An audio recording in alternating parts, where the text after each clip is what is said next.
Magandang gabi, Philippine Air Force. Alamin natin ang magiging lagay at taya ng panahon ngayong gabi ng Martes, 16 June 2026 at para sa mga susunod na mga araw. Sa kasalukuyan, wala naman tayong binabantayan na low pressure area o kahit anong sama ng panahon sa loob at labas ng ating Philippine Area of Responsibility. Tanging ang easterlies ay yung mainit na hangin na nagmumula sa dagat Pasipiko ang patuloy na makakapekto dito sa eastern section ng Visayas, ganoon na rin sa Mindanao. Ang nalalabing bahagi naman ng ating bansa ay maapektuhan lamang ng ating mga localized thunderstorms. Para sa ating general area forecast, asahan natin ang Metro Manila, buong Luzon, ganoon na rin sa buong Visayas,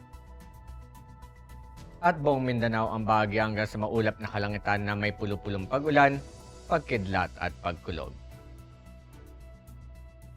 Para naman sa mga susunod na araw, sa mga piling lugar dito sa ating bansa, dito sa Metro Manila, Cavite, Lipa,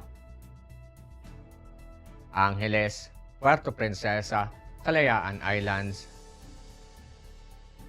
Mactan, Zamboanga at Davao, asahan natin na makakaranas tayo magmula Huwebes hanggang Sabado ng bahagya hanggang sa maulap na kalangitan na may pulupulong pag-ulan, pagkidlat at pagkulog.